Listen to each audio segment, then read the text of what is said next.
या सुट्टीत क्रिशाने अनुभवलेली 2 गावांची सुंदर सफर. शहराच्या कोलाहलातून थोडा वेळ काढून आम्ही गेलो गावी आणि क्रिशासाठी तो प्रवास ठरला एक सुंदर अनुभवाची सुरुवात. आणि त्याची सुरुवात झाली माझ्या माहेरापासून. घरी पोहोचताच तिने धावत जाऊन आजीला मारलेली ती घट्ट मिठी. त्या क्षणी तिच्या आणि तिच्या आजीच्या चेहऱ्यावरचा आनंद पाहून मन भरून आलं. माझ्या माहेरी आजी आजोबांसोबत ती नेहमीच रमते.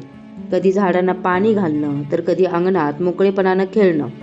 प्रत्येक गोष्टीत तिला नवा आनंद सापडत होता.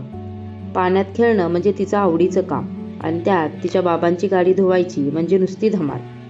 छोट्या छोट्या हातांनी पाण्याचे तुषार उडवत ती ते काम इतक्या उत्साहाने करायची की बघतच राहावं.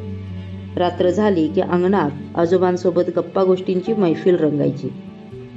क्रिशा कधी प्रश्न विचारायची, कधी गोष्टीच ऐकायची तर कधी मनमुराद हसायची. आणि मग आली सासरच्या गावाची सफर. पहिल्यांदाच ती शेतात गेली. शेतातून चालताना तिच्या डोळ्यात एक वेगळंच कुतूहल होतं. नदीच्या थंडगार पाण्यात तिने मनसोक्त मजा केली. तिचं हसणं आणि पाण्यातले ते निरागस खेळ जणू बालपणाचं खरं सौंदर्यच दाखवत होतं. अंगणात कुत्र्यासोबत खेळणं, म्हशीला प्रेमाने खायला घालणं आणि तिच्या जवळ जाऊन तिला निरखून पाहणं हे सगळं तिच्यासाठी अगदी नवीन होतं.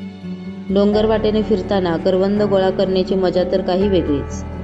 छोट्या हातांनी गोळा केलेली ती करवंद जणू तिने एखादा खजिना शोधला होता. काही दिवसात क्रिशाने फक्त गाव नाही पाहिलं तर निसर्ग अनुभवला आणि साध्या गोष्टीमधला खरा आनंदही अनुभवला. उद्या कदाचित तिला या सगळ्या गोष्टी शब्दात आठवणार नाही, पण या आठवणी तिच्या मनात कायम घर करून राहतील. हे होतं क्रिशाने अनुभवलेलं गाव. कधीतरी ही सुट्टी संपेल, दिवस पुढे जातील, पण आजीची मिठी, आजोबांच्या गोष्टी, नदीचं पाणी, शेतीची हिरवाई आणि करवंदांच्या शोधात भटकलेले ते डोंगर या आठवणी तिच्या मनात कायम राहतील.